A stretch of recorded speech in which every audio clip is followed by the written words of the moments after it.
Hi, everyone. Welcome to Life Edge because, life just doesn't have to be that mediocre. And we are back. It's been about, 7 months since we've been on the air. It's been a while. Susan's been really busy. I've been really busy. And I'm joined today by our co host, good friend, Dr. Susan Nash. Hi, Susan. How are you? Hi, well, it's great to be back and great to see you. Yeah, it's been a while. It's been a long, long time. We've talked a couple of times, but we've never really gotten back on the air in a while. But it's fun. It's fun to start it over again. Absolutely. And of course, Skype notwithstanding, which we have some issues with right now. God, we love Skype. Anyway, here's our new intro, and let's start the show.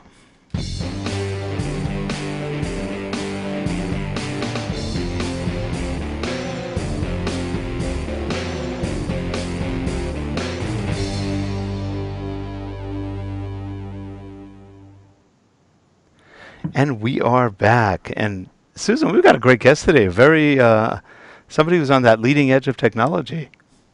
Absolutely. Well, there's a lot of talk about robotics and drones, and so we're really fortunate to have David Lacy, who's from Tulsa, Oklahoma, Air Topo, and he's been doing surveys with drones for about 5 years now, and I thought it would be great to have him talk about where drones have been and where they're going. Hi, David. How are you? Doing great. I appreciate the opportunity to share what we've been doing for the last 5 years. Now, you guys were definitely on the bleeding edge because 5 years ago was about when it was starting. We were building stuff out of the garage at that point. Were you really? There was really nothing to go out and buy at that. The software has come a long way for sure. It has. Are you working with DJI drones or other brands? We still use Pixhawk, the 3DR brand, Okay. quite a bit, just because it's open source. We do. Don't get me wrong. We do have some DJI equipment. What's nice about DJI is they have the budget and the know-how and come out with some pretty cool stuff that's actually really nice turnkey. But we're limited on some things that we can do. So we've learned how to integrate both companies. Well, it's also interesting because one of the things you're doing is you're working in real-world applications. There's a lot of drone stuff that's just play. A lot of people are playing with it. They've passed laws to stop regular people who work from actually getting where they should because of all the people playing with them. But Exactly. have you been impacted by some of the federal laws that say you can't fly X number of feet or have whatever height? Have they affected your business at all? Oh, definitely. 5 years ago, it was kind of the Wild Wild West. We pretty much did what we wanted to, and obviously, safety is always important for what we're doing. Then we went through the 333 exemption. The FAA came out with that for a couple of years ago. They've now since done away with that and come out with the pilot's license, 107. All of our employees here are required to have the 107 pilot license to be able to fly commercially. Right. FAA restricts us, 400 feet height, limits the weight that we can carry on the drones, visual line of sight. It's actually pretty intense testing. You have to go and get your UAV license. That's interesting. Yeah, makes it easy. Susan. Well, yes, well, David has a lot of experience and he has some really interesting case studies. And I thought it might be interesting for you to tell us about some of your first experiences with doing surveys with drones and then maybe some of your most recent ones. Sure. Kind of a background, I'm a PLS, professional land surveyor, so kind of what I tell everybody when we do our lectures and trainings that we're a surveying company, engineering company, doing drones. We're not just some guy there's some kid that has a drone and trying to figure out how to do surveying and engineering. So I like to think of it as just another tool in the toolbox for us, the right tool for the right job. My very first project was a landfill. We did quite a bit of landfills by hand, regular traditional survey work, and had an opportunity where they're going to build onto that existing landfill. What better way to test a drone if it crashes in the landfill? No one really cares. So we were convinced the company to let us go out there and fly the drone over the top. We were able to, what would probably typically take my crews 3 to 5 days to topo a complete 200-acre landfill.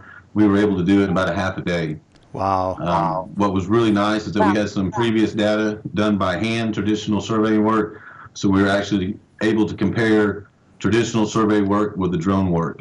And ever since then, we've been one of the pioneers in the United States to do actual survey grade contour work. That's kind of our claim to fame, and been training people on that. We've done windmill inspections. We did that about 3 years ago. We spent about 3 weeks in Sweetwater, Texas. And typically some poor gentleman would climb up a tower and rappel down each blade, and they would typically do 2 windmills a day, and we were knocking out between 5 to 8 windmills on an inspection work. Now, how does the drone help in windmill inspection? Because it's obviously a moving part, or I guess they're stopped at the time. I'm not sure. How does it measure, or what exactly does it do? Well, they do stop the windmills for us, but what's nice is that those windmills are about 300 foot tall, the tower is, Wow. and somebody has to climb that up and rappel down a blade. Then the operator turns to the next blade, he climbs back up, rappels back down. So it's very time consuming. And what I like to tell people, we've done quite a few refineries already, a lot of meetings with some of the top refineries in Oklahoma, and what's always been their selling point is safety. Obviously, if somebody falls off a stack or a windmill, it could be life terminating. Yeah. Versus even a $20,000 drone, you can't put a price tag on human safety. So that's probably the biggest factor, I believe, in time. When we talk and do our speeches about energy, it always comes down to safety first, then time and money. Kind of that importance of the order. But yeah, the drones have definitely saved some time. We're able to load these on the plane. We just got back from Pennsylvania about a month ago. We did a refinery. What was really unique about that job is it was an old smelting plant, and it had a couple radioactive hotspots. And traditionally, we would not be able to even enter those spots to even take surveying measurements or any kind of engineering measurements in that area.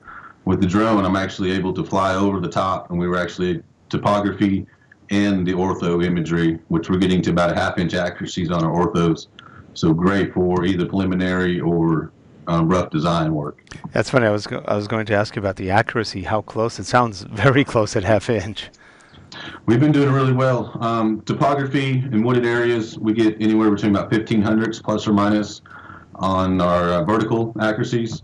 Hard surface, concrete, asphalt, gravel, such, we get about 500s or less. Or orthos, we get about a half an inch, 500s or less on our orthos, horizontal, which kind of goes back to that time. I can send a crew out to do locations on a job that would probably take 3 to 4 or 5 days, and we can do it in half a day and come in the office and be able to digitize or translate right off the ortho, the line work. Now, is the drone actually more precise? I wouldn't say it's more precise. It's kind of the right tool for the right job. Obviously, if we go out there with traditional survey equipment, we can get down pretty accurate, a couple hundreds. Okay. But this kind of if we do a typical survey, if we do the boundary, we're going to use typical equipment. If we locate structures, a lot of tie-in work, architectural work that, inches or half an inch or quarter inch, eighth inch count for tie-ins, we'll shoot traditional. But if it does, say we're shooting sidewalks or parking lot, something existing, half an inch isn't really going to matter if that sidewalk's going to be half an inch off, or curb and gutter, it's going to be half an inch. So it's kind of, you have to know, I think that's where a lot of experience comes from. You have to know the right tool for the right job, if you will. The two big growth areas that I'm seeing are in insurance, where people use drones for inspection, and also in precision agriculture or doing surveys where it has to do with vegetation, whether it's in planting or assessing any kind of like damage from fire or blight or something like that. Are you doing anything like that? Oh, definitely. We're actually started to help the program here in Oklahoma for the, it's not a search and rescue, it's through OFMA, the Oklahoma Floodplain Administrators. Anytime there's a natural disaster or anything that happens, we get called in, and we'll be the first eyes in the sky. Number one, it goes back to safety. Say a natural, tornado, fire, anything of that nature. There may be live power lines on the ground. There may be raw sewage. We'd like to fly the drone over the top. We can see a lot more. We can cover a lot more area. Obviously, if somebody's stranded or a life rescue situation, we can actually take small items out to them, cell phones, water, able to locate. We also able to geotag or that location, doing right-of-way inspections, either looking for brown spots or any kind of leakage. We can actually take a picture or a geolocation, hand that to a field engineer, give those latitude and longitude figures, and he's able to go right up to that spot. We haven't done much agriculture. We're certainly set up for it. We just haven't seen a big market for it. The big push, we make very good money at topography and doing surveying and engineering. If you got time for a quick funny story, we went to an ag farm show up in Kansas and for a very prominent agriculture company. And at the end of the day, we did great promo for work for them for the drone drawing people in. But at the end of the day, we had a very big Amish community, and kind of the joke was is that the Amish don't even have technology, let alone ready to buy a drone. So your bigger agriculture companies are definitely looking into it. It's mainly a staffing issue at that point. They hire their own crews versus contracting out to somebody like myself. Yeah, that's interesting. I mean, it's funny you mentioned that. This morning we were talking about the Amish in Mount Hope in Ohio, which is not far from Pennsylvania, and they have the only high tech they had that we noticed was they had the red triangles that went on the back of the buggies, so that they wouldn't get hit by the trucks because there were about 30 to 50 tombstones all along the side of this two-lane road where big semis just take them out, and it was really sad. But on the other hand, they did get approval to get those LED, not LED, they're just reflectors, very strong reflectors, and yeah, sometimes tech takes a second seat to that, but it's unfortunate.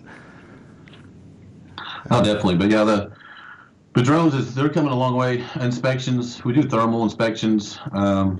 We can actually see cracks or leakage. We've done a couple roof inspections here. We've been asked to go and demo for the old Oral Roberts University Twin Towers. We call them here in Tulsa. So thermal imaging is actually definitely coming along. Inspections. When people think about drones, they think about mainly video or photo, and that's where the inspection comes to play. We've been invited to a small town to just start doing demo, and they're kind of exploring the option to do power line inspections, inspecting the insulators, inspecting the line, versus somebody in a bucket truck, or even traditionally on your bigger power line, somebody with a helicopter being able to fly over the top of those. Well, it's fascinating. When Susan told me about you, she goes, "He does drones," and I was thinking, I don't know, what does that mean? Because all the people I know who do drones don't do much of anything decent with them. It's like, and as you're talking, I'm thinking, wow, the amount of possibilities of what you're doing. We've worked with large utility companies, and to be able to actually fly over all the lines and figure out where problems are before they happen, that's amazing. Exactly. And that's kind of... And it comes down to safety as well. Especially with vegetation, things like trees. Yeah. I'm sorry, go ahead. Oh, no, I was thinking about how finding out where the trees are about to fall onto the lines instead of having to and do it quickly. Those are just like tip of the iceberg. Oh, definitely. Right now we're been exploring different options to take heights of vegetation. Say you have a 50-foot or 100-foot right-of-way. They have to do inspections on those right-of-ways ever so often and go in there and clear out the right-of-ways or clean the right-of-ways. So we're trying to figure out how to accurately enough take the heights of that vegetation. Say, 10 foot, the vegetation is at 10 foot, the trees are at 20 feet. That way they can relay back to the client and say, listen, we need to schedule somebody to come out here and clean the line, or we can go ahead and wait on cleaning that line. But if you were to Google on helicopters crashes for just power line inspections, it's pretty, I think we're up to 30 or 40 crashes a year. A year? Yes. And so if you take that into account, back to the safety, versus, your more upper end drones around $20,000, $30,000, again, the price of the helicopter and the price of the pilot. Now, are the drones you're using helicopter drones, or are they more the plane type drones? We use a lot of multi-rotors here in Oklahoma. Okay. We do have you can see back left of me here, right of me, we have a plane sitting there. We're fortunate enough to be in Oklahoma that the wind never stops blowing around here. So to be able to fly the flight lines that we need for the proper overlaps and the pictures to be taken, I can go up there with a multi-rotor and fly a more precise line with the wind than I can with a plane. So if I have to fly a plane and the wind should blow it offline, I have to refly the same project twice just to make sure that we have enough data to process. How far can the drones go? Well, the FAA requires you to stay visual line of sight, Okay. and but they've roughly put rules in there up to 3 miles. Okay. When we do training, we tell people not to go over a mile. We personally here at Air Topo, we don't go over a mile. If we have to go over a mile, we'll just move up. Okay. Because if you notice, even my bigger drone that we have back here behind us, at a mile, it's really hard to get orientation. Okay. And Right. as the popularity of drones are now picking up and more people are being interested in how they can integrate to their company, I still tell them it's still a brand new technology. I hate when salesmen say that it's perfectly safe, because things do happen. Malfunctions of the drone. I always tell everybody that 90% of the drone crashes out there, it's due to something that we've done, the operator has done. A good example is we did a job in southeast Oklahoma. They had the local papers out, the media, the drone guys showing up to do topography. An older gentleman had died and donated 100 acres to the city. So it definitely had some publicity issues for them. So I had cameras and a nice crowd, and I ended up plugging one battery in instead of two, just being nervous. And as we were in the air, I noticed that the voltage and things weren't quite right. So we brought it back, and sure enough, my human error just didn't plug the second battery in. So for those who are trying to get into the drone business, please do your due diligence in learning how to fly these things properly, and proper maintenance, and all the safety precautions that need to take place. Well, actually, I kind of agree with the rule that you have to be trained as a pilot for a drone, because we go to some of the large video places and you can rent drones and everything, but they said when you rent a drone, it comes with the operator. They don't trust you. They said, look, these people think they can fly anything, and you really have to know what you're doing. You have to understand wind, you have to understand the controls, and like you said, line of sight isn't that easy when things move away. Even a mile is pretty far sometimes, especially with sunlight. Well, they are programmable though, and you can do so basically, you just do the way stations and program that in. So, do you do that very much, where you just automatically have it take its flight path? And probably 80% of our work is autonomous work, meaning we program a pre-flight off of our app on either a tablet or a laptop. We tell the drone exactly where to go, and we program, send those coordinates or waypoints or traverse points to the drone, upload the drone, and let it take off and do its thing. Which is good and bad, because when you're flying manual flight and something happens, you have control. You kind of feel the plane or the drone operating. But in autonomous flight, you're basically monitoring the drone. So if something happens, every second counts, if you will. But we definitely, especially when we do topography, we have to fly kind of a lawnmower path and be pretty precise on our path to make sure that our pictures overlap and our sensors overlap. So that flight is definitely determined, uploaded, and let the drone do its thing, run autonomous flights. Are you using Jeep? I'm sorry, go ahead, Susan. Oh, yeah, but Rick, you mentioned something, though, when you're talking about, like, operators really needing to know how to control it. You're so right, because, for example, it depends on what you're doing. Like, if David was saying, if he's doing a survey and he has to do the sort of, like, lawnmower pattern, that's one thing. But if you're doing something like an inspection of a house, like the roof, I would imagine that you would pretty much need to be able to fly it. Then that's where you get into a lot of problems like power lines and things like that. Yeah. You just have to be spatially aware of what your surroundings. Good example was the windmills. That was all manually flown at that time. And, I had two people working it. We had one person flying and one person watching the laptop and being a spotter. Because you constantly have to maintain a safe distance. And as you can tell, the engineer for the windmills was very nervous about us getting close to those. I think they're about $250,000, $300,000 per blade, just the cost. That's not the labor. So he was very, very nervous about us flying around with large scissors, if you will. Definitely, you need to learn the drone. Rick, I believe you're kind of bringing up the GPS issue. Yeah. Yes, we do use GPS quite a bit, and when you're running autonomous flight, you're completely 100% relying on the GPS accuracy of your drone. A good example is earlier days when we were building these and 3D printing some of our parts, we had a compass mount come break loose. So as we were autonomously flying, the GPS puck turned, so the drone orientation turned, and then we had to flip over to manual mode, bring it down, repair the compass, and send it back up. So I guess the next thing coming is drone proximity software, so you can tell if anybody else is in the sky with you. It's just like software, any other Yep. software. You've got drone and you have anti-drone software. Yep. I just got back from a conference in Houston Yeah. where they can sell software to certain companies that want to put up like a geofence or a safe. They call it a safe net. Interesting. They can put a safe net around their property, and it'll either tell you that a drone is in your area, alert you, or try to keep the drone from approaching in your area. There's pros and cons to that.